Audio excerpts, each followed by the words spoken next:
Hello everyone, welcome on YouTube channel math बैकास। कैसे हैं आप सभी? तो हम लोग बात करने वाले हैं आज 15 जुलाई 2024 का पेपर है अपने पास।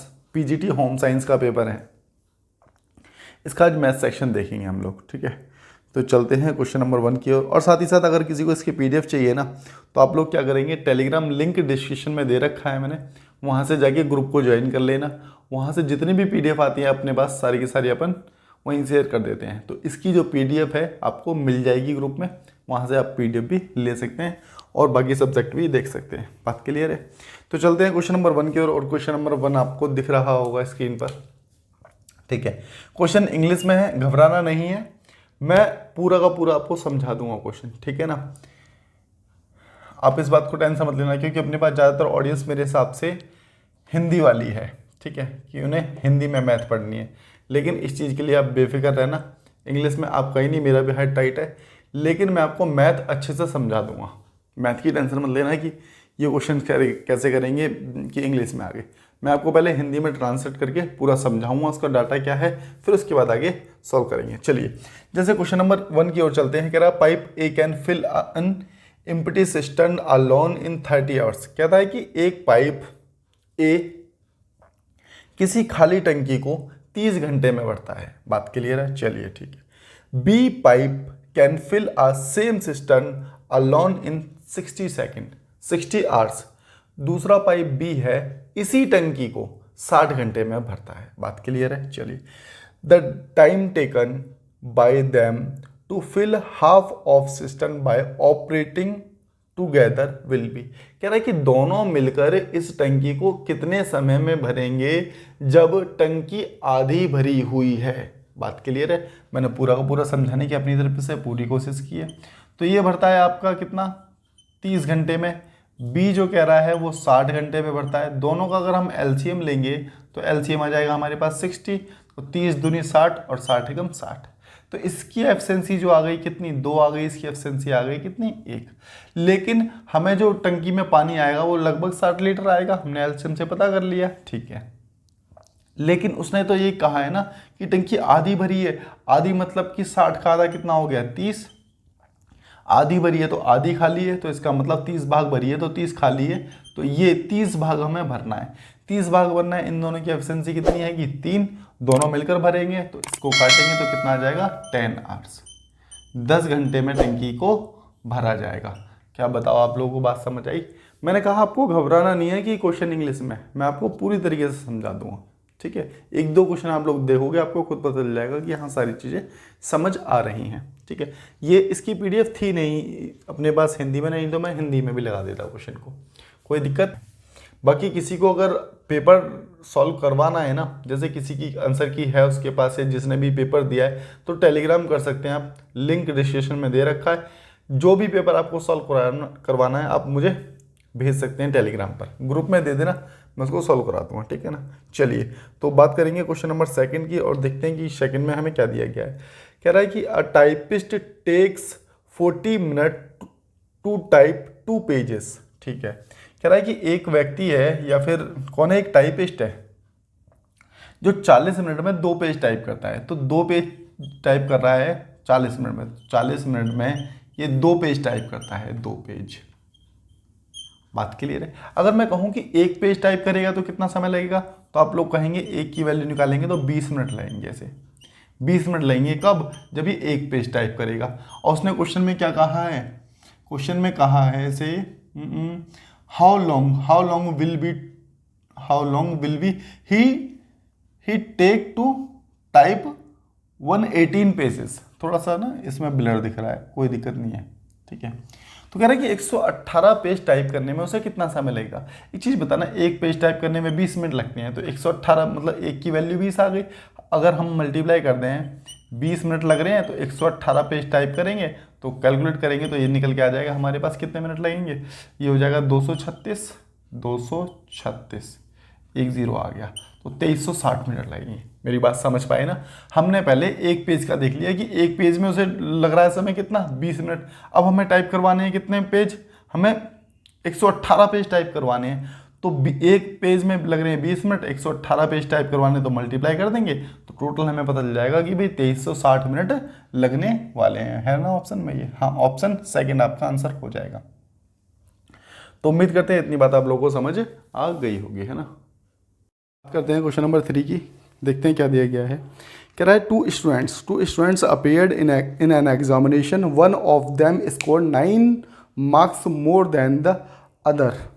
कह रहा है दो विद्यार्थी हैं, एक एग्जाम में अपीयर होते हैं, एक विद्यार्थी दूसरे से 9 अंक अधिक लेके आता है। ठीक है, आगे क्या कहा गया है? His marks were 52% of sum of the marks. देखो, एक विद्यार्थी जो है वो कुल अंकों का 52% प्राप्त करता है। The sum of marks obtained by them was. कह रहा है कि टोटल मार्क्स बताने हैं हमें। चलिए ठीक है, देखो क्वेश्चन नंबर 3, अगर हमने माना कि एक विद्यार्थी है, ये दूसरा विद्यार्थी है, एक दूसरे से 9 अंक अधिक लेके आता है, साथ ही साथ उसने कहा कि कुल अंकों का एक को 52% मिलते हैं। हमने माना कि कुल अंक है हमारे पास 100%, अगर एक को 52% मिलते हैं, भाई 100 का 52% 52 होगा ना, तो दूसरे को कितने मिलेंगे? दूसरे को मिलेंगे 48। क्यों? उसने बोला है कि योग का कितना 52% एक को मिलते हैं तो दूसरे को मिलेंगे 48%। और यहाँ पर क्वेश्चन में जो दिया गया है, कह रहा है एक दूसरे से 9 अंक फालतू लेके आता है। तो यहाँ से देखा हमने 4% फालतू हो रहा है, 52% और 48% में कितना डिफरेंस है? 4% का। और क्वेश्चन में दिया गया है कि 9 अंक फालतू आते हैं, तो इसका मतलब 4% की वैल्यू कितनी आ गई हमारे पास? 9 आ गई। यहाँ से अब हमसे पूछा गया कि टोटल मार्क्स मतलब कि 100% की हमें वैल्यू निकालनी है। तो कैसे निकालेंगे? 9/4 इंटू में 100, तो 4 से काटेंगे तो आ गया हमारे पास 25 निम्न 225। तो हमने निकाल दी किसकी? 100% की वैल्यू निकाल दी। तो आंसर कितना हो जाएगा अपने पास? 225 आपका आंसर होगा। तो उम्मीद करते हैं कि बात समझ आई होगी। ठीक है, वीडियो को आगे पीछे करके 1-2 बार देख लिया करो, अगर कोई दिक्कत होती है तो मेरे हिसाब से समझ आ जाएगा। मैं फिर उससे बताता हूँ। चलो एक बार देखो, उसने कहा कि एक दूसरे से 9 अंक फालतू लेके आता है, हमने 9 लग दिए। ठीक है, कह रहा है कि कुल योग का एक को 52% मिलती हैं। अब योग तो टोटल 100% हमने माना था। ठीक है, तो एक को 52 मिलते हैं तो दूसरे को 48 मिलेंगे। हमारे पास 4%, उसने कहा कि 9 अंक मतलब कि 4% की वैल्यू 9 आ गई। यहाँ से हमने 100% की वैल्यू निकाल दी, जो कि 225 हो जाएगा। करते हैं क्वेश्चन नंबर 4 की। तो 4 में हमें क्या दिया गया है? देखो, कह रहा है कि 49/y, और ये हो गया प्रोपोर्शन का साइन, समानुपात जैसे कहते हैं हिंदी में। ठीक है, और ये दे रखा है आपको कितना? 121, इस प्रकार से दे रखा है। देखो, आपको रेशो प्रोपोर्शन का साइन इस प्रकार से देगा तो इसका मतलब होता है कि a/b, जैसे मैं आपको दिखा देता हूँ एक बार। ठीक है, क्लियर? जैसे a/b, और ये हो गया क्या? प्रोपोर्शन का साइन, समानुपात का, और ये हो गया क्या? c/d। इस प्रकार से कभी भी दिया हुआ है तो हम क्या करेंगे? हम लिखेंगे a/b बराबर c/d लिखेंगे। बात क्लियर है? इस प्रकार से लिखेंगे। चलिए, तो इसको हटा देते हैं। अब इसको ऐसे लिख लेते हैं, 49 में कितना है? y है, बराबर में y में कितना है? 121 है। बात क्लियर है? अब हमें y की वैल्यू निकालनी है, तो क्या हो जाएगा? y²। तो y² बराबर, अब इन दोनों के मल्टीप्लाई कर दें, 49 की मल्टीप्लाई हो जाएगी, क्रॉस मल्टीप्लाई। दिस स्क्वायर हटाएंगे तो अंडर रूट चढ़ जाएगा। क्या बात सही है? तो यहाँ से y की जो वैल्यू हो जाएगी, देखो ये किसका है? ये 7 का है, और ये किसका है? ये 11 का है। तो 11 × 77 आपका 77 आप लोगों का आंसर आ जाएगा। बताओ, अगर इतनी बात क्लियर है तो आप लोगों को। आज बात करेंगे क्वेश्चन नंबर 5 की। बहुत अच्छा क्वेश्चन है क्वेश्चन नंबर 5, आप खुद से करके देख सकते हैं एक बार। कह रहा the diameter of sphere is 42 centimetre more than the diameter of smaller sphere. कह रहा है बड़े गोले का व्यास छोटे गोले के व्यास से 42 सेंटीमीटर अधिक है। The surface area of larger sphere is कितना? 8448 centimetre square more than the surface area of smaller sphere. कह रहा है कि बड़े गोले का पृष्ठ क्षेत्रफल, बड़े गोले का पृष्ठ क्षेत्रफल छोटे गोले के पृष्ठ क्षेत्रफल से 8448 सेंटीमीटर स्क्वायर अधिक है। What is the diameter of larger sphere? बड़े गोले का व्यास पता कीजिए। चलिए ठीक है, देखो गोले का पृष्ठ क्षेत्रफल क्या होता है? तो गोले का पृष्ठ क्षेत्रफल होता है 4πr²। अगर हम बात करें इंग्लिश की तो सरफेस एरिया ऑफ स्फेयर क्या होता है? 4πr²। चलिए, तो यहाँ लिख लेते हैं एक बार। तो ये लिखा हमने 4 पाई आर स्क्वायर। एक मिनट, पाई कहाँ रह गया, हम लिखेंगे 4 pi r square, 4 pi r square. इसमें से माइनस करेंगे 4 पाई आर स्क्वायर। भाई ये मैंने माना कि ये बड़ा गोला है तो इसलिए हमने बड़ा आर रख दिया यहाँ पर, इसको हमने माना कि ये छोटा गोला है तो इसलिए 4 पाई आर स्क्वायर रख दिया। बात क्लियर है। देखो एक दूसरे से बड़ा है तो इसका मतलब इसका डिफरेंस कितना दे रखा है, 8448। क्या बात समझ आई, 8448। इसको ठीक कर लो, 8448।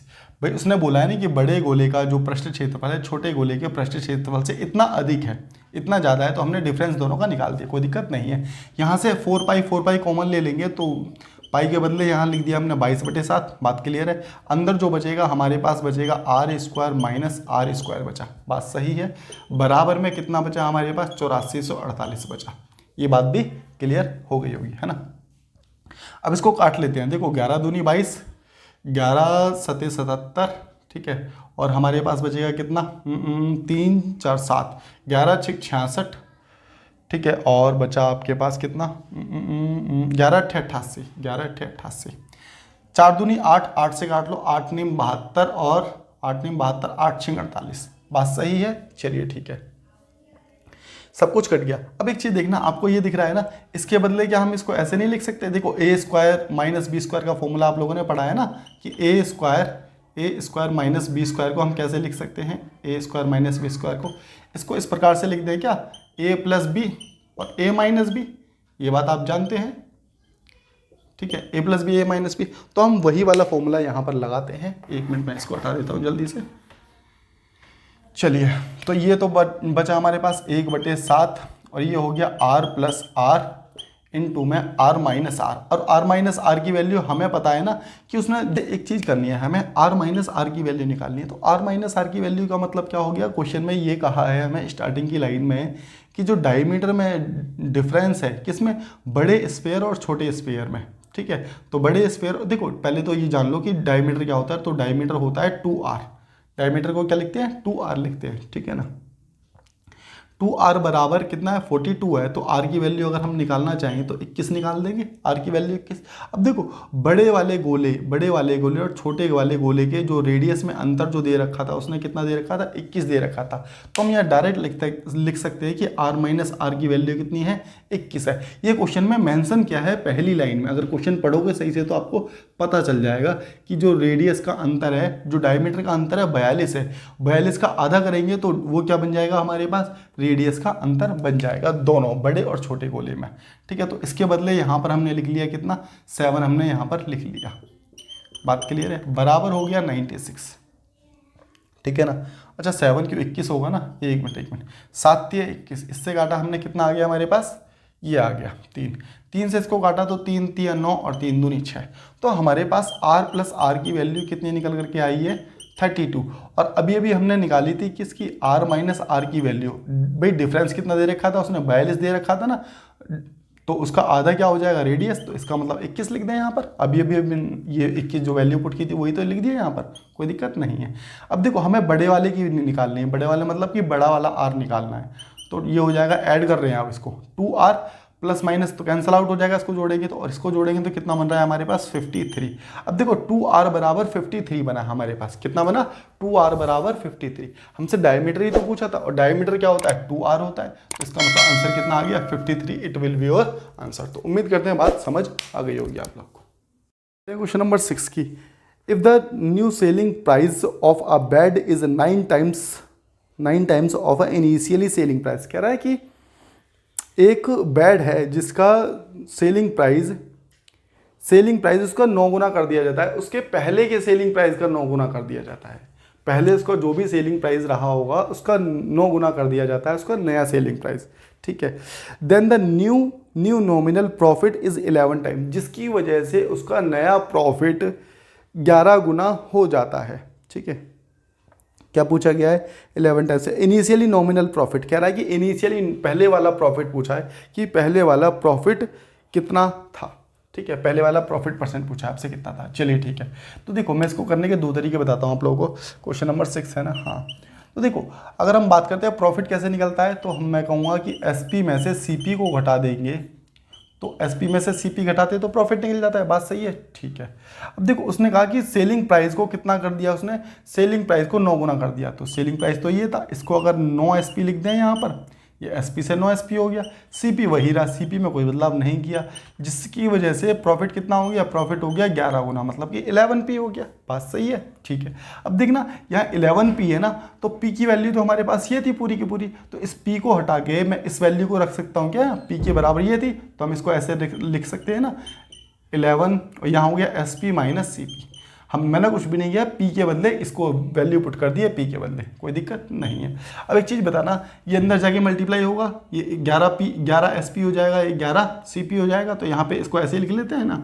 अब इसको यहाँ से हटा दिया मैंने, उम्मीद करते हैं आप लोग समझ पा रहे हैं, ठीक है। 11 एसपी और यह हो गया minus 11 CP, 11 SP minus 11 CP. बात क्लियर है। अब दोनों इक्वेशन हमें मिल गई, कंपेयर कर लेते हैं जरा, आ जाओ।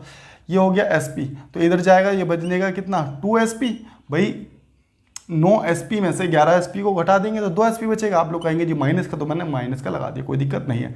ये उधर जाएगा तो प्लस हो जाएगा, तो माइनस प्लस माइनस ही रहेगा, लेकिन यहाँ पर जो आ जाएगा हमारे पास वो आएगा, एक मिनट 10 एसपी आ जाएगा, 10 सीपी आ जाएगा, 10 सीपी, वो भी किसका, माइनस का, ठीक है ना। अब देखो माइनस से माइनस कैंसिल आउट कर सकते हैं, तो इसको यहाँ से हटा ही देते हैं हम, ठीक है। अब हमारे पास आ गया 2 से काट लो, 2 एक कम 2 और 2 पंजे 10, तो इसका मतलब एसपी की वैल्यू सामने वाली होती है ना, एसपी की वैल्यू आ गई 5 और सीपी की जो वैल्यू आ गई, सीपी की वैल्यू आ गई कितनी, सीपी की वैल्यू आएगी 1। क्या बताओ, इतनी बात क्लियर है? तो अगर इतनी बात क्लियर है तो आगे चलें, ठीक है। तो देखो सीपी आ गया 1 रुपये, एसपी आ गया 5 रुपये। अब हमें प्रॉफिट बताना है, तो कैसे बताएंगे?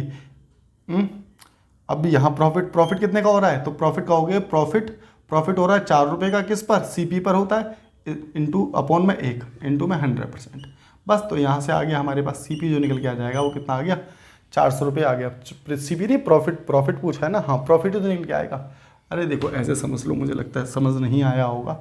सीपी आ गया 1 रुपये, एसपी आ गया कितना, तो हमने एसपी में से सीपी घटा दे तो प्रॉफिट मिल जाता है ना, ठीक है। तो 1 घटा दिया किस पे, 5 में से, तो यहाँ से प्रॉफिट निकल करके आ गया। प्रॉफिट कितना था, 4 रुपये, 4 का लाभ हो रहा था किस पर, 1 पर होगा, इंटू 100%, तो कितना आ जाएगा हमारे पास, 400 का लाभ आ जाएगा। उम्मीद करते हैं बात समझ आ गई होगी, बेहद आसानी से बताया मैंने क्वेश्चन को। अच्छा एक चीज़ और कर सकते हो आप लोग, इसको ऑप्शन टैली बहुत जल्दी से कर सकते हो मेरे हिसाब से, दिख रहा है ना यहाँ तक। मैं बताऊँ कैसे कर सकते थे इसको ऑप्शन टैली। देखो जैसे आप 100 मान लो, अब ऑप्शन से उठाओगे, देखो कभी भी ना इसमें फ्रैक्शन वैल्यू नहीं होगी या दशमलव की वैल्यू नहीं पूछता, 90% नहीं पूछता। तो आप ऑप्शन आपको एक ही दिख रहा था जिसमें दशमलव नहीं पूछा गया, 400। आप मान के चलो कि 400 का प्रॉफिट होता, अगर 400 का प्रॉफिट होता तो उसका सेलिंग प्राइस कितना हो जाता, 500 हो जाता क्या, बताओ आप लोग। सेलिंग प्राइस उसका 500 हो जाता ना, ठीक है जी। अब कह रहा है कि इसको ना इसने 9 गुना कर दिया, 9 गुना कर दिया मतलब कि 4500 कर दिया। सेलिंग प्राइस कितना, 4500 कर दिया। अब देखो पहले का प्रॉफिट कितना था, 400, और अब का प्रॉफिट कितना हो गया, तो आप लोग कहोगे जी 4400 हो गया। तो पहले के प्रॉफिट का अब का प्रॉफिट कितना, 11 गुना हो रहा है क्या, तो देखो 11 चौक 44, 11 गुना हो रहा है। तो ऐसे भी सेटिस्फाई करके आप लोग चुटकियों में आंसर लेके आ सकते थे। अब डिपेंड करता है आपके ऊपर, आप कैसे समझ पा रहे हो, जैसा आपको ठीक लगे वैसे कर सकते हो। मैंने आपको दोनों तरीके बता दिए हैं, ठीक है। अब बात करेंगे हम, कौन सा क्वेश्चन है आपका, क्वेश्चन नंबर 7। देखो क्वेश्चन नंबर 7 ना, मैं स्क्रीन पर इसको लगा रहा हूँ तो ये थोड़ा विजुअल कम हो पा रहा है, ठीक है।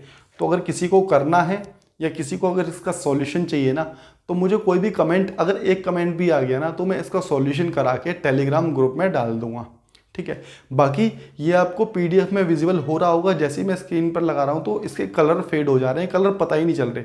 तो अगर मैं इसको कराऊंगा तो शायद आपको डाटा दिखेगा ही नहीं, तो समझ भी नहीं आएगा, है ना। अगर किसी एक का भी कमेंट आता है ना इसको कराने के लिए, तो मैं इसको सॉल्यूशन ग्रुप में डाल दूंगा, आप लोग वहां से देख सकते हैं। बाद बाकी पीडीएफ तो मैंने बताया ना आपको, डिस्क्रिप्शन में लिंक दे रखा है टेलीग्राम ग्रुप का, तो वहां जाके ज्वाइन करके जो भी वार्ताएं कर सकते हैं आप लोग। चलते हैं नेक्स्ट क्वेश्चन की ओर, क्वेश्चन नंबर 8 की। क्वेश्चन नंबर 8 में हमें क्या दिया गया देखते हैं।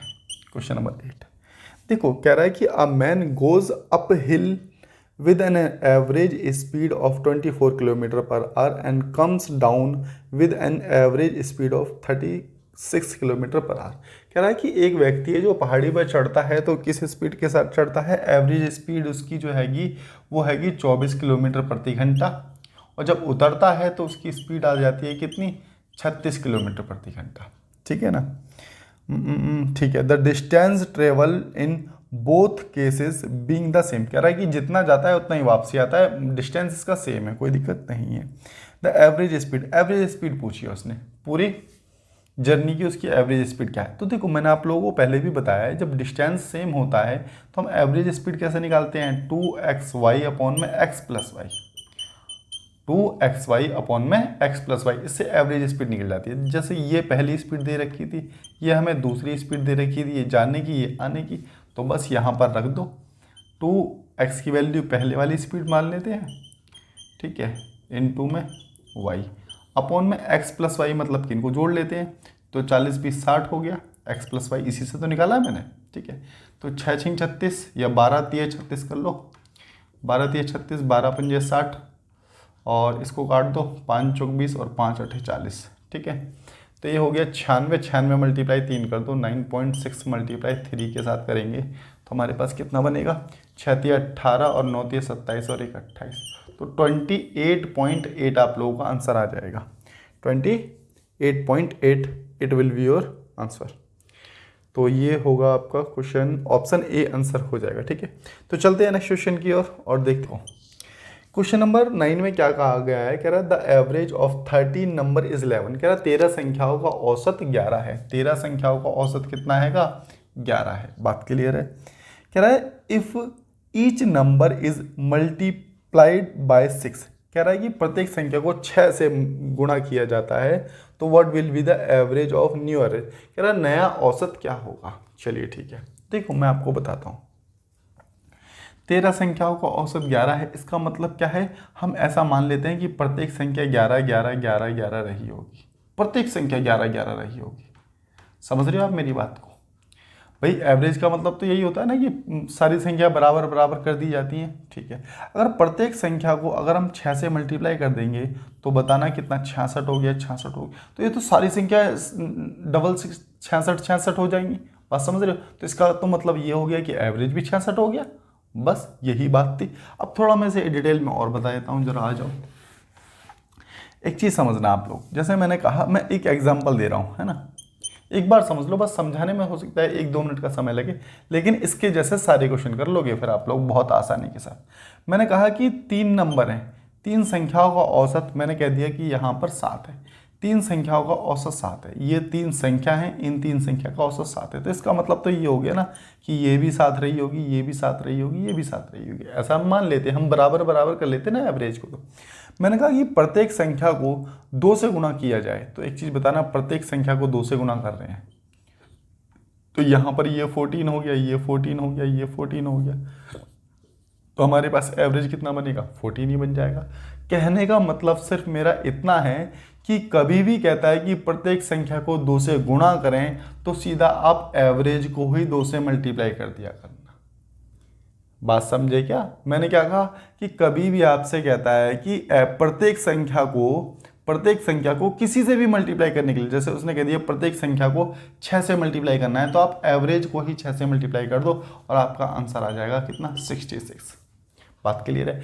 लेकिन मैं आपको ये और बता दूं कि ये सिर्फ मल्टीप्लाई का ही केस नहीं है, आप अगर डिवाइड भी करते हो तो भी बात वही आएगी, आप अगर प्लस माइनस करते हो तो भी बात वही आएगी।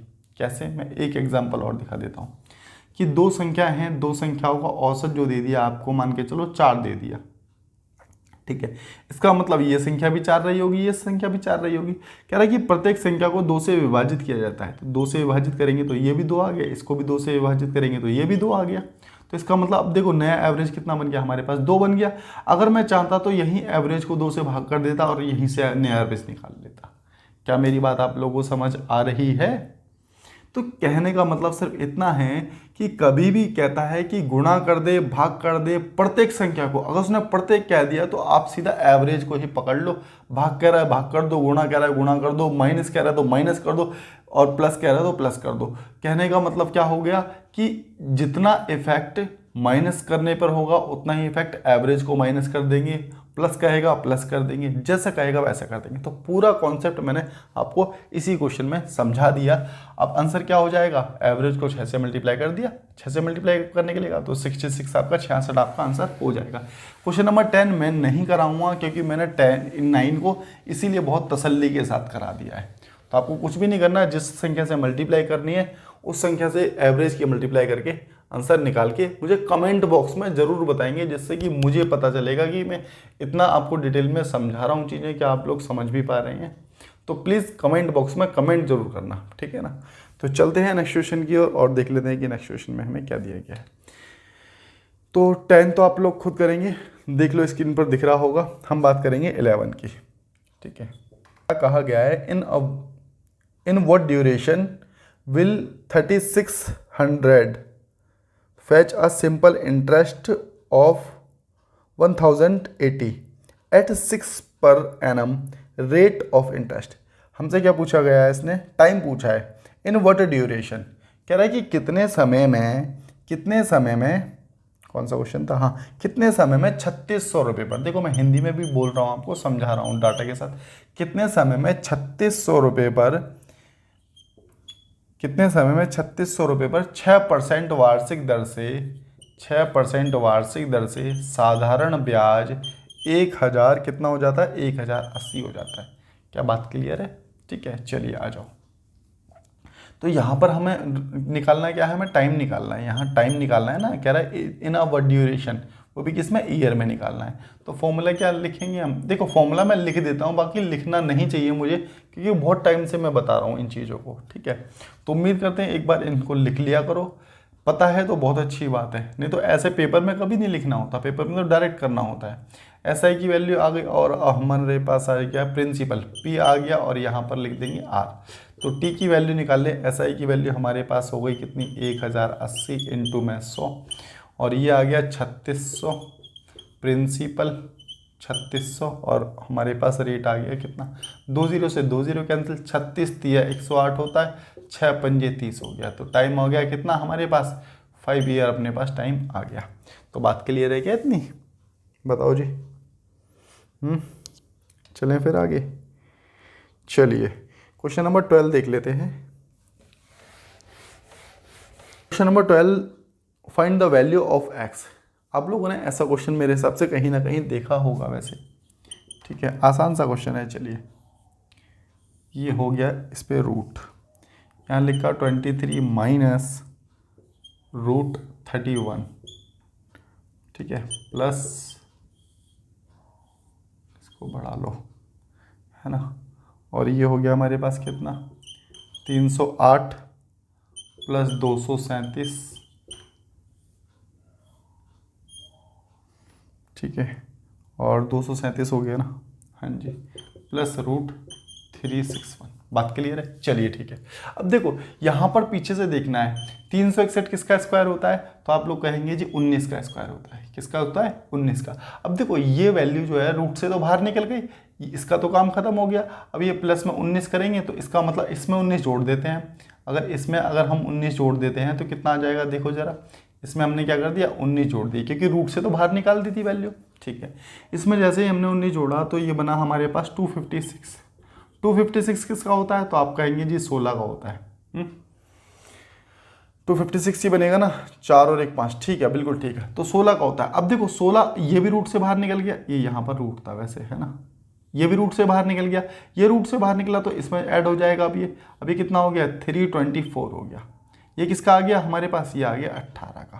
क्या बात समझ पा रहे हैं, ये 18 का। अब ये भी रूट से बाहर निकला तो ये इसमें आगे ऐड हो जाएगा, और ये कितने का बन गया, 39 10 49 बन गया।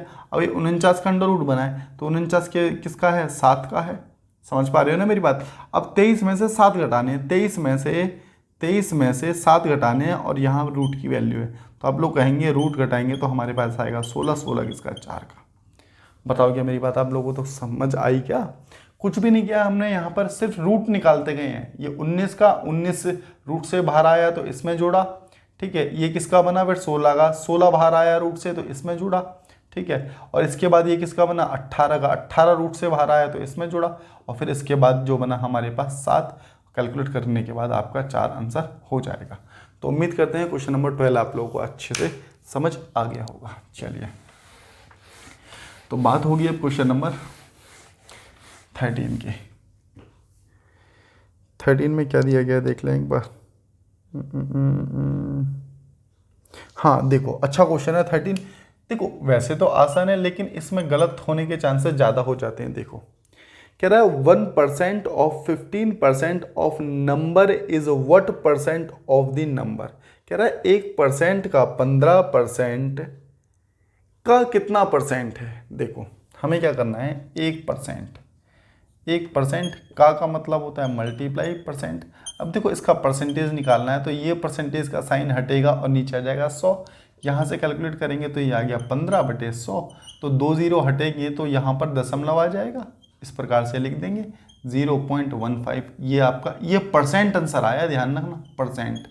देखो क्वेश्चन को उसने किस तरीके से पूछा है, उसने इसका परसेंटेज पूछा है। अगर वो परसेंटेज ना पूछ के वो डिजिट पूछता, कह रहा है कि 1% का 15% कितना होता, तो आपसे क्वेश्चन ऐसे बन जाता। देखो ध्यान से, 1% का 15% कितना होगा, तो उस केस में क्या होगा, इस परसेंट का साइन हटेगा तो यहाँ 100 आएगा, इस परसेंट का साइन हटेगा तो यहाँ 100 आएगा, और जो वैल्यू हो जाती है हमारे पास वो 15। नीचे 4 जीरो है तो यहाँ पर भी कितना होता, दशमलव आता, दशमलव के बाद 4 जीरो आते, ये आपका आंसर होता।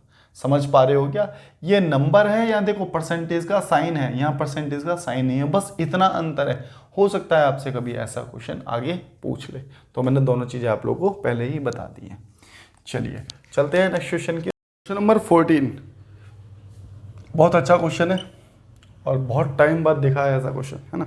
आ जाओ, the number of this is divisible by which of the following. कह रहा है कि ये जो नंबर दे रखा है निम्न में से किस संख्या से पूर्ण रूप से कट जाएगा। चलिए ठीक है, तो देख लेते हैं कि किस संख्या से कटेगा। लिख लें एक बार इसको, 58,511, 58,511 और आपका कितना है 50/51, 50/51। चलिए ठीक है, अब देखो सबसे पहले 16 ले लेते हैं हम। 16 देखो, 16 का भाजकता नियम पता है क्या, नहीं पता तो एक काम कर लो, 4 × 4, तो जो 4 × 4 होगा तो 16 बनेगा। तो इसका मतलब हम 16 का ना करके 4 का भाजकता नियम जान लें क्या। ठीक है, 4 का भाजकता नियम क्या कहता है, 4 का भाजकता नियम क्या कहता है, कह रहा है कि लास्ट के 2 डिजिट अगर 4 से कटते हैं तो पूरी संख्या 4 से कटेगी। ये 4 का भाजकता नियम कहता है। देखो 51 क्या 4 से कट रहा है, नहीं कट रहा, तो इसका मतलब ये पूरी संख्या 4 से नहीं कटने वाली है। पूरी संख्या मतलब 16 से भी नहीं कटेगी। मेरी बात समझ पाए क्या। जैसे मैं यहाँ पर आपको कुछ भी लिख दूँ, मान के चलो 1 2 5 4 9 3 और यहाँ लिख दिया 32। अब देखो ये लास्ट 2 डिजिट अगर 4 से कट रहे हैं ना, तो इसका मतलब ये पूरी संख्या 4 से कटेगी कटेगी। लेकिन यहाँ पर ऐसा नहीं हो रहा था, तो इसका मतलब यहाँ पर ये आपका नहीं होगा कि 4 से कटे, तो ऑप्शन ए तो आंसर नहीं होगा। अगर मैं बात करूँ, देखो 29 और 19 की बाद में बात करेंगे, पहले मैं देख लेता हूँ कौन सा 9। क्या 9 से ये संख्या कटेगी।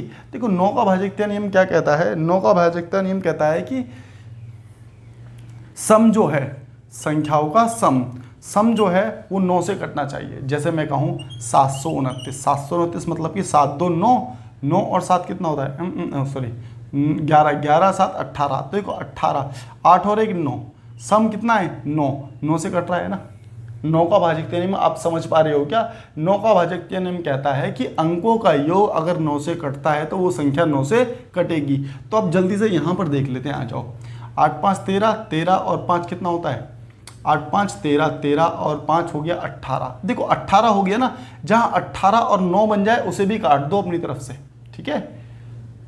अब देखो 5 2 7, 5 2 7, 7 और 6 कितना होता है, 7 और 6 होता है 13, 13। तो इसका मतलब ये तो 9 से नहीं कटने वाली, ये संख्या 9 से भी नहीं कटेगी। तो इसका मतलब 9 और 16 से तो नहीं कट रही। अब हम देखेंगे 19 से और 29 से कट पा रही है क्या। अब देखो 19 29 का भाजकता नियम मैं बहुत डिटेल में आप लोगों को बता देता हूँ, जिससे कि आपको कभी डाउट नहीं होगा, ठीक है। अब इसको सही से लिख लो। देखो एक बार समझने में हो सकता है मैं टाइम ले लूँ, ठीक है, लेकिन आप जब प्रैक्टिस करोगे तो आपको लगेगा कि हाँ बहुत अच्छी चीज़ थी। चलिए ठीक है, और आप बहुत जल्दी कर लोगे। खैर देखो, जैसे लिया हमने 19, मैंने कहा 19 के नज़दीक जाना है, और वैल्यू ऐसी लेनी है जो राउंड फिगर हो। राउंड फिगर वैल्यू समझते हो, जैसे 20, 30, 40, 50 इस तरीके की वैल्यू। जैसे 19 के नज़दीक अगर देखेंगे हम तो 19 में अगर 1 प्लस कर दिया जाए तो 20 बन जाता है। कितना बन जाता है हमारे पास? 20 बन जाता है। बात सही थी, ठीक है। अब 20 का आगे वाली डिजिट लेनी है, मतलब कि 20 के लिए हमें सिर्फ 2 लेना है। 20 के लिए क्या लेना है हमें? सिर्फ 2। बस एक बार कॉन्सेप्ट को समझ लो, अभी समझ आ जाएगी सारी चीज़ें। 20 का हमें लेना है 2। बात सही है, चलिए ठीक है। अब लास्ट डिजिट लेनी है, लास्ट डिजिट को 2 से मल्टीप्लाई करना है। देखो जैसे ना 7 का भाजकत्य नियम है, वैसे ही इसका भी भाजकत्य नियम है, ठीक है। तो लास्ट डिजिट को 2 से मल्टीप्लाई करना है, तो 2 एकम 2, 2 इसमें जोड़ देंगे, इसको अब यहाँ से हटा देंगे, ठीक है। अब इसको जोड़ लो, जोड़ोगे तो कितना? 7, 0, 5, 1, 1, 5, 8 और 5, ये बन गया। अब फिर से क्या करेंगे? फिर से क्या करेंगे? मल्टीप्लाई 2 करेंगे यहाँ पर। मल्टीप्लाई, देखो मल्टीप्लाई 2 क्यों कर रहे हैं? हमने 20 का 2 लिया है। प्लस क्यों कर रहे हैं? क्योंकि +1 किया है हमने यहाँ पर। तो 7 दूनी 14, तो मतलब कि पीछे से संख्या फिर से छोड़ देंगे, यहाँ 14 लिख देते हैं। तो ये हो गया हमारे पास 6, 1, 1, 5, 8, 5। बात सही है? तो आप लोग कहेंगे बिल्कुल ठीक है। अब देखो इसकी मल्टीप्लाई फिर से 2 से कर दे, 4 दूनी 8, 8 इसमें जोड़ दिया हमने। बात सही है? तो 8 6 14 और 1 2 हो गया, 1 हो गया, 5 हो गया, 58। जब तक आपको ना पता चल जाए कि ये संख्या 19 से कट रही है, तब तक ऐसे ही करते चले जाओ। अब मल्टीप्लाई इसकी करेंगे, 4 दूनी 8, ये संख्या यहाँ से हटा दी। अब 8 इसमें जोड़ दिया, तो ये बना हमारे पास 20, 5, 58। देख पा रहे हो नीचे तक? मुझे लग रहा है दिख, हाँ ठीक है, दिख रहा है। चलो ठीक है, आ जाओ। मैं यहाँ पर लिख दूँ क्या इसको? अच्छा यहाँ पर लिख देता हूँ मैं, है ना। 58,520 है, 58,520 है। बात सही है? अब देखो मल्टीप्लाई 2 करेंगे 0 से, तो यहाँ से 0 से मल्टीप्लाई 2 करेंगे तो 0 ही तो बन जाएगा। 2 की मल्टीप्लाई 0 से करेंगे तो फिर संख्या कितने आ जाएगी? 58, ये आ जाएगी हमारे पास। बात सही है? अब देखो 2 से फिर से मल्टीप्लाई कर दो इसकी लास्ट डिजिट की, 2 दूनी 4। देखो हम पीछे का जिससे मल्टीप्लाई करते हैं उस अंक को छोड़ देते हैं, उसमें ऐड नहीं कर रहे। देख रहे हो ना, 7 दूनी 14, इसमें ऐड नहीं किया, तो ये बात भी आप ध्यान रखना। 2 दूनी 4 हो गया, अब 4 4 यहाँ पर जुड़ेगा। अब देखो ये बन गया हमारे पास कितना? 9। अब देखो 19 से काट रहे हैं ना, तो 19 तिया 57 और 19 एकम 19, ये कट गई पूरी संख्या। बताओ कट गई क्या? समझ पा रहे हो? अगर आपको ऐसे भी नहीं देखना था ना, तो अभी देखो, अभी और भी कर लेते। इसकी मल्टीप्लाई कर दो 2 से, 9 दूनी 18, 18 इसमें जोड़ दो। लो 18 इसमें जोड़ोगे तो कितना बनेगा? 8 8 16, 16 और ये बना 6 6 और 1 7। देखो 19 6 76 कट रहा है ना 19 से। समझ पाए क्या मेरी बात? मैंने कहा कि आपको समझाने के लिए इतना समय लग रहा है, जब आप खुद से प्रैक्टिस करके कर लोगे 2-3 क्वेश्चन तो इतना समय भी नहीं लगेगा। तो आपका आंसर क्या हो जाएगा? 19 से ये संख्या पूरी तरीके से कटेगी। आंसर हो जाएगा 19। वीडियो को आगे करो, पीछे करो, फिर से पूरा कॉन्सेप्ट समझो, ठीक है। अब देखो जैसा 19 का भाजकता नियम बताया है ना मैंने, तो इसी प्रकार से आप जितने भी नंबर हैं सभी का भाजकता नियम निकाल सकते हो, जिनका लास्ट डिजिट क्या है। जैसे 19 है, 29 है, 29 है, 39 है, 49 है, सभी के भाजकता नियम ऐसे ही बनेंगे जैसे मैंने 20 का निकाला है। बस फर्क इतना हो जाएगा, जैसे यहाँ 20 बना है तो हमने 2 ले लिया और 2 से मल्टीप्लाई कर। जब 30 बनेगा ना, देखो 29 का आप लोग खुद से कर सकते थे, 29 का इसमें 1 प्लस किया तो ये 30 बन गया। अब हम जो मल्टीप्लाई करते हैं वो 3 से मल्टीप्लाई करते हैं, सबकी 3 से मल्टीप्लाई करते हैं। अगर यहाँ बनाना है हमें 40 का, तो हम 4 से मल्टीप्लाई करेंगे सबकी। मेरी बात समझ पा रहे हो क्या? एक बार कमेंट बॉक्स में ये बात बताना जरूर। मुझे थोड़ा सा, अब यहाँ तो कैमरा चल रहा है, मुझे नहीं पता चलता कि आपको समझ आ रहा है नहीं आ रहा। तो आप क्या करेंगे? कमेंट बॉक्स में कमेंट करेंगे कि हाँ समझ आ रहा है, इस बात को लेके। बात क्लियर है? चलिए ठीक है।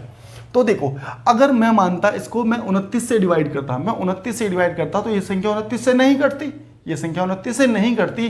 तो आप 19 का भाजकता नियम चेक मत करो, 19 का भाजकता नियम को चेक मत करो, सीधा टिक कर दो एग्जाम के पॉइंट ऑफ व्यू से और आगे बढ़ो। क्योंकि हमारे पास तो सिर्फ 2 ही नंबर बचे थे, 19 और 29। अगर 29 से नहीं कटती तो वो संख्या 19 से कटेगी, 19 से नहीं कटती तो 29 से कटती। बात क्लियर है? तो ये रही बात क्वेश्चन नंबर 14 की। क्या कह रहा है? कह रहा बस by selling an article for 199, 119 रुपये में क्या करता है? एक वस्तु को बेचता है। अ मैन लॉस अ 15%, उसे 15% का घाटा होता है। At what price should be sell it at 10% gain.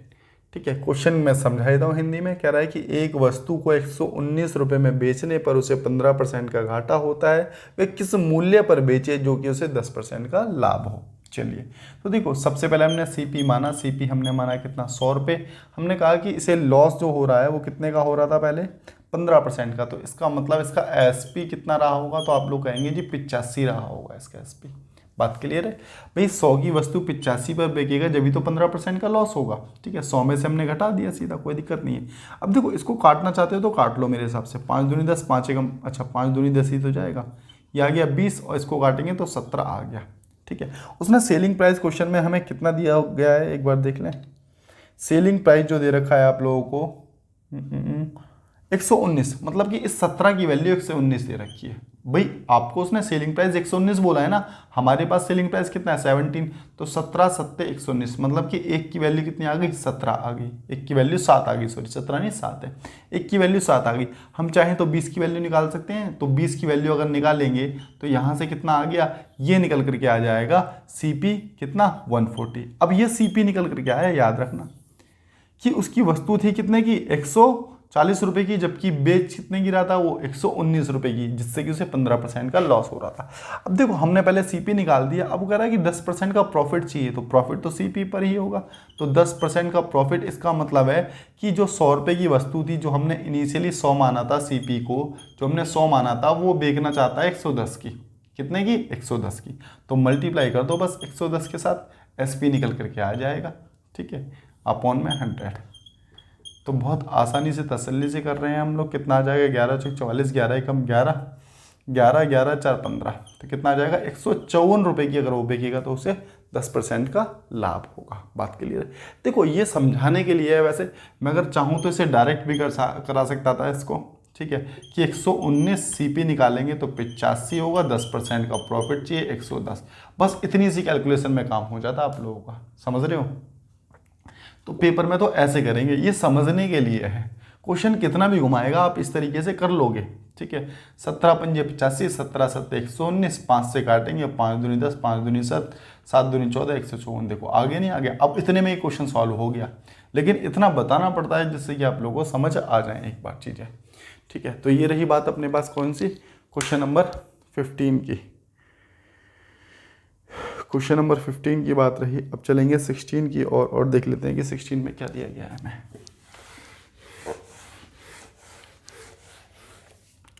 चलिए, कह रहा है Naresh deposit a sum of, कितना दे रखा है 85,850 रुपये 20% पर जमा करता है, वो भी चक्रवर्ती ब्याज पर।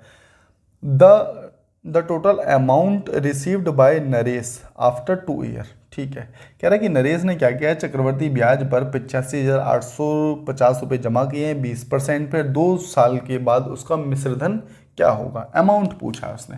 अमाउंट क्या, ब्याज प्लस क्या, प्रिंसिपल, है ना। तो चलो आ जाओ 16 देख लेते हैं। तो इसको करने का तरीका क्या होगा मैं बता देता हूँ आपको। 85,850 फ्रैक्शन वैल्यू क्या होगी हमारे पास, जैसे 20% है ना, परसेंट का साइन हटाएंगे तो 1/5 आ जाएगा। 1/5 ये क्या है, ये CI है, ये क्या है, प्रिंसिपल है। अमाउंट की बात करेंगे तो 6/5 आ जाएगा। बात क्लियर है। तो मल्टीप्लाई करेंगे 6/5 की, मल्टीप्लाई करेंगे 6/5, 2 बार करेंगे, क्यों, क्योंकि 2 वर्ष दिए गए हैं क्वेश्चन में। चलिए बस कुछ भी नहीं करना, कैलकुलेट कर लो। 5 17 पंजे 85, 7 एकम 7, फिर से 17 ही जाएगा ना, और ये आ गया 0। अब इस 5 से इसको काट देते हैं, तो 5 तिया 15 है ना, 2 बचा ना, 5 चौक 20, 5 तिया 15 हो गया ना, 2 बचा, 5 चौक 20 और 1 बचा, 5 तिया 15, 5 चौक 20। ठीक है, 6 6 36, यहाँ आ गया 34, 34 और 6 6 36। ठीक है, इसको कैलकुलेट कर लेते हैं। 6 चौक 24 की 4, 6 तिया 18 और 2 20, 6 चौक 24, 24 और 2 26, 6 तिया 18, 18 हो गया और 2 20 हो गया। 4 तिया 12, 3 तिया 9 और 1 10, 4 तिया 12, 12 और 1 13। ठीक है, 3 तिया 9, 9 और 1 10 आ गया। कैलकुलेट करेंगे तो कर सकते हो वैसे तो आप भी इसे, कितना आ गया है कि कुछ ऐसा 12 36 24, एक बार देख लें क्या। 12, बिल्कुल ठीक है, बिल्कुल ठीक, बहुत बढ़िया। ठीक है, तो 12, 36, 24 आपका आंसर हो जाएगा। देखो आप लोग ना वैसे ऐसे भी कर सकते थे, मैं आपको दिखा देता हूँ। जैसे 36, 34 आ गया ना, 36, 34 मल्टीप्लाई किससे, 36 से कर रहे हैं, तो 6 चौक 24, लास्ट यूनिट डिजिट आपकी 4 बननी चाहिए। तो कौन कौन सा आंसर नहीं हो सकता था, बी और सी, मतलब कि ऑप्शन 2 और 3 तो आंसर नहीं हो सकता था। ए और डी में 1 और 4th में आपको कन्फ्यूजन हो सकती थी। अगर कभी ऐसा मिलता कि यहाँ पर भी लास्ट जो ऑप्शन है इसका यूनिट डिजिट 4 नहीं होता, तो हमें ये कैलकुलेशन भी नहीं करनी थी। हम डायरेक्ट देखते 6 6 36 चौक 4 आ रहा है, तो बस यूनिट डिजिट लगाते, एग्जाम के पॉइंट ऑफ व्यू से आगे बढ़ जाते। बात क्लियर है। तो ये रही बात अपने पास क्वेश्चन नंबर 16 की। चलेंगे क्वेश्चन नंबर 17 की और देख लेते हैं ये क्या दिया गया है हमें। ठीक है, क्वेश्चन नंबर 17 में क्या कह रहा है, हाँ चलिए, तो देखो कह रहा है 120 आदमी हैं, 120 आदमी can complete a work in 500 days. ठीक है, 120 आदमी 500 दिन में किसी काम को करते हैं। ठीक है, और if 30 man quite the work after 5 days, 30 आदमी ने क्या किया, 30 आदमी ने 5 दिन तक काम किया और उसके बाद काम को छोड़ देते हैं। Then how many days will the remaining work be completed. कह रहा है कि बचा हुआ काम, जो रिमेनिंग वर्क है वो बचे हुए व्यक्ति कितने दिन में पूरा करेंगे। ठीक है, ये क्वेश्चन में पूछा गया है। तो देखो यहाँ से पहले मल्टीप्लाई करके टोटल वर्क निकाल लें क्या, 12 पंजे 60, 3 0, मतलब कि हमारे पास टोटल वर्क की बात करें तो आप कहेंगे जी 60,000 आ गया, हमारे पास कोई दिक्कत नहीं है। अब क्वेश्चन में आगे क्या कहता है, हाँ देखो 120 आदमी 5 दिन तक तो काम करेंगे, क्योंकि भाई 5 दिन के बाद ही तो छोड़ के गए हैं, तो यहाँ 5 दिन तक कितना काम हो जाएगा, 600 भाग काम हो जाएगा। तो इसमें से 600 को घटा दो यहाँ से, इस 600 को इसमें से माइनस कर दिया हमने, तो हमारे पास बचा कितना, 0 0 और 4 59, ये बचा हमारे पास। समझ पा रहे हो ना, ज़्यादा वैसा तो नहीं हो गया ना, कुछ भी नहीं किया, टोटल वर्क में से जितना काम कर लिया था उतना हमने घटा दिया। घटाने के बाद अब क्या होगा हमारे पास, देखो 120 मजदूर तो पहले थे, उसमें से मजदूर कितने जा चुके हैं, तो आप लोग कहोगे जी 30 मजदूर जा चुके हैं, तो बचे कितने, 90 मजदूर बचे। अब रिमेनिंग वर्क ये है, 90 मजदूर ये हैं, इससे इसको डिवाइड करेंगे तो पता चल जाएगा कि कितने समय में करेंगे, 9 6 54, 9 6 54, 660 दिन लगेंगे रिमेनिंग वर्क को पूरा करने के लिए। अगर आपसे टोटल वर्क भी पूछ सकता था कि टोटल टाइम पूछ सकता था, है ना, ये तो रिमेनिंग पूछा है, टोटल पूछता तो क्या करते, जो 5 दिन थे वो इसमें और ऐड कर देते, 665 दिन में काम पूरा हो जाता। तो उम्मीद ये की जाती है करवाना है उस पेपर का, तो टेलीग्राम लिंक डिस्क्रिप्शन में दिया गया है। क्वेश्चन नंबर 18 की बात करेंगे हम लोग अब। क्वेश्चन नंबर 18 में क्या कहता है, the total surface area of solid hemisphere, कितना दे रखा है, टोटल सरफेस एरिया। ठीक है, टोटल सरफेस एरिया क्या हो जाएगा हमारे पास, संपूर्ण पृष्ठ क्षेत्रफल। तो इसका फॉर्मूला क्या होता है, इसका फॉर्मूला होता है 3πr²। इसकी वैल्यू जो दे रखी है कितनी, 1039.5। ठीक है, डायमीटर पूछा है इसने, क्या पूछा है, डायमीटर, मतलब कि व्यास पूछा है। कोई दिक्कत नहीं है, तो यहाँ से r की वैल्यू निकाल लें पहले, 3 × 22/7 इंटू में r² बराबर में दिस है ना, 11 दूनी 22, 11 निम्न 99 हो रहा है। देखो 11 99, 11 चौक 44, है ना, 4 इधर चला गया ना, 11 चौक 44, 11 पंजे 55, दशमलव जहाँ था वहीं पर आ गया। 3 से काट लें, 3 3 9 जा रहा है, 3 एकम 3, 3 पंजे 15, तो ये आ गया 31.5। ठीक है, r² बराबर में 31.5। ठीक है, मल्टीप्लाई 7 कर दें यहाँ पर, मल्टीप्लाई 7 डिवाइड बाय 2 हो रहा है, तो इसको भी यहाँ से मल्टीप्लाई कर दें तो ये आ जाएगा हमारे पास। क्या बात क्लियर है, ठीक है, तो मतलब कि r² बराबर 31.5 मल्टीप्लाई 35। तो इसको देखो, स्क्वायर हटाएंगे तो अंडर रूट चढ़ जाएगा ना यहाँ पर। अब देख लें यहीं पर कि किसका बन रहा है, 315 का फ्रैक्शन करके देख लो, फैक्टर करके देख लो, तो जाएगा 3 एकम 3, 3 पंजे 15 और 5 दूनी 10, 5 एकम 5, 3 सत्ते 21। तो ये जो बनेगा अपने पास, ये बनेगा 3 × 5 × 7। बात सही है, चलो अब इसको हटा दो, और ये बना हमारे पास 7 × 5। देखो दशमलव अभी बाद में ले लेंगे हम, दिख रहा है ना नीचे तक, नहीं दिख रहा क्या, ठीक है, अब दशमलव बाद में ले लेंगे। अब देखो हमें तो पेयर बनाने हैं ना, क्योंकि हमें अंडर रूट की वैल्यू निकालनी है। तो एक तो ये बन गया 7, तो 7 बाहर निकाल दो, और कितना 3 का 1 बन गया तो 3 बाहर निकाल दो, ठीक है, 5 का 1 बन गया, बस निकाल दिया हमने।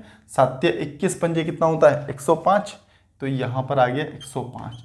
अब देख लो दशमलव कितनी संख्या थी हमारे पास, 2 संख्या के बाद था तो 1 के बाद आएगा, क्योंकि हमने रूट निकाला है, रूट निकाल रहे हैं, ठीक है ना। ठीक है, अब ये आर की वैल्यू आ गई, इस आर की वैल्यू यही तो निकल कर क्या आई है, ये आर की वैल्यू तो निकाली है हमने यहाँ से।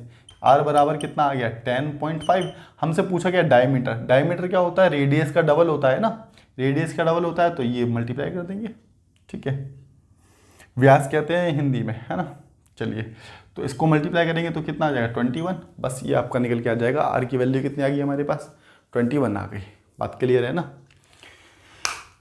कैसा लग रहा है आप लोग कमेंट बॉक्स में बताओगे तो और मज़ा आएगा मुझे, है ना। क्वेश्चन नंबर 19 की बात अगर हम करते हैं तो यहाँ पर दिया गया है the cosmetic product is available at discount of 75%। ठीक है जी, बहुत तगड़ा डिस्काउंट मिल रहा है। वैसे देखो अगर मैं बात करूँ, एक वस्तु है, एक कॉस्मेटिक का प्रोडक्ट है जिस पर 75% की छूट मिलती है।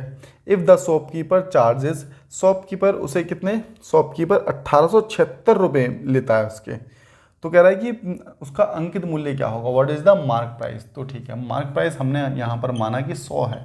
अब देखो मार्क प्राइस पर ही डिस्काउंट मिलता है, तो इसका मतलब सेलिंग प्राइस, अब अगर मैं 75% की छूट दूंगा तो 25 रुपये में बेच रहा हूँ इसे। बात समझ रहे हो ना भाई, 75% का छूट देना, इसका मतलब 25 में सामान बिक रहा है।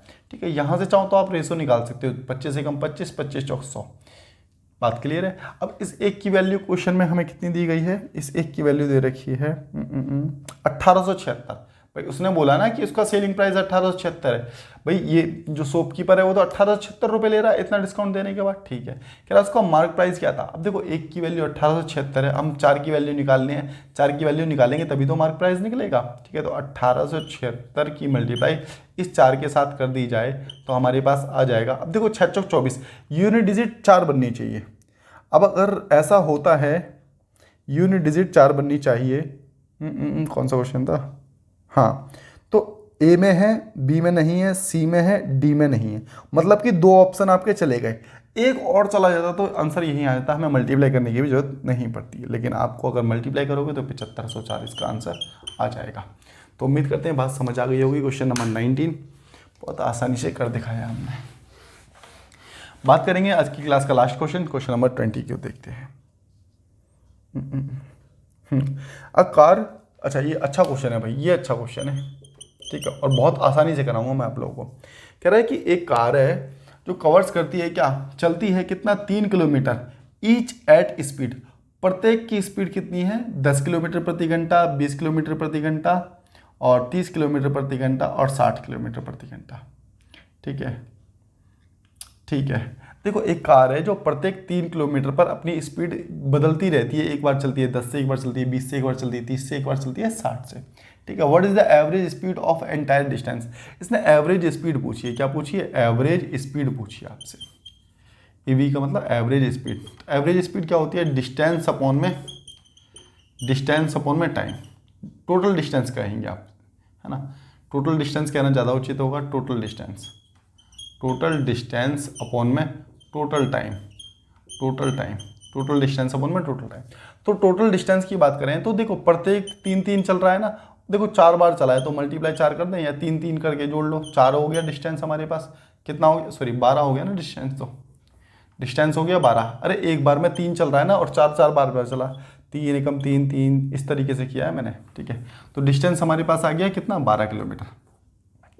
हमें निकालना क्या है, हमें टाइम निकालना है। अब टाइम कैसे निकलता है बताना ज़रा, तो डिस्टेंस अपॉन में स्पीड, जब भी तो निकलता है टाइम। बात क्लियर है। अब आ जाओ, चलो इसको यहाँ से हटा दो जल्दी से। अब बात रही, पहला चलता है, अगर पहले की स्पीड निकालेंगे, पहले की स्पीड से चलता है 3 किलोमीटर की दूरी को 10 के साथ चलता है। अगर मैं बात करूँ 3 किलोमीटर की दूरी को 20 के साथ चलता है, और फिर इसके बाद 3 किलोमीटर की दूरी को किसके 30 के साथ चलता है, फिर इसके बाद 3 किलोमीटर की दूरी को ही 60 के साथ चलता है। देखो यहाँ पर क्या किया है हमने, ये डिस्टेंस है, ये डिस्टेंस है, ये टाइम है। तो डिस्टेंस अपॉन में टाइम, सॉरी टाइम नहीं है, स्पीड है। डिस्टेंस अपॉन में स्पीड, तो क्या टाइम निकल जाएगा। ऐसे काटने में मुझे तकलीफ होती, लेकिन मुझे तो टोटल टाइम लेके आना था, तो हमने डायरेक्ट ही जो कर लें इसको, है ना। ये 60 होगा ना, 60 होगा। एक बार मैं चेक कर लूँ कि ये सारी डिजिट ठीक लिखी है ना आपने। बिल्कुल ठीक है, बहुत बढ़िया। चलिए, तो यहाँ पर हमें क्या करना है, हमें टोटल टाइम लेना है। तो डिस्टेंस अपॉन में स्पीड, तो यहाँ से टाइम निकल जाएगा ना। डिस्टेंस तो हमने निकाल दिया, डिस्टेंस कितना आया, 12 आया। कि ये 3 kilometre 3 kilometre 3 kilometre 3 kilometre, total distance आ गया कितना, 12 किलोमीटर। ठीक है, अब इसको जोड़ेंगे तो एलसीएम ले लेते हैं। यहाँ पर 60 आ गया, तो 10 6 60 6 3 18 प्लस 20 3 60 3 3 9, 30 दूनी और 30 दूनी 6 हो जाएगा ये, है ना। 30 दूनी 60 और 2 की मल्टीप्लाई इसके साथ, ऐसे कर रहे हैं हम लोग। 60 एकम 60, उस 60 की मल्टीप्लाई एक बार जाएगा। समझ पा रहे हो, कईयों को ये भी नहीं पता होगा मेरे हिसाब से। इसको इससे भाग करते हैं, 10 से काटा 6 बार गया, इस 6 की मल्टीप्लाई इस ऊपर से हो गई 6 3 18। इसी प्रकार से सारे करिए हमने। ठीक है, तो ये आ जाएगा हमारे पास कितना, 3। ठीक है, अब ये हो गया 27 9 चौक 36, तो आ गया हमारे पास 36/60। 36/60, ये टाइम निकाल दिया हमने। क्या निकाला, टाइम निकाला। डिस्टेंस हमारे पास कितना था, 12, और ये आ गया 36/60। 1/3 ऊपर जाके मल्टीप्लाई हो जाता है, 60 ऊपर चला जाएगा। तो 12 पंजे 60, 12 तिये 36, 3 चौक 12 और 5 चौक 20, तो 20 किलोमीटर पर आवर इसकी क्या आ जाएगी, एवरेज स्पीड आ जाएगी। कौन सी स्पीड, एवरेज स्पीड। तो उम्मीद करते हैं बात आप लोग समझ आई होगी। चलिए मिलते हैं तब तक नेक्स्ट वीडियो में, तब तक के लिए tata bye bye and take care of you. Comment करना ना भूलें, सब्सक्राइब आप लोग कर चुके हैं मेरे हिसाब से।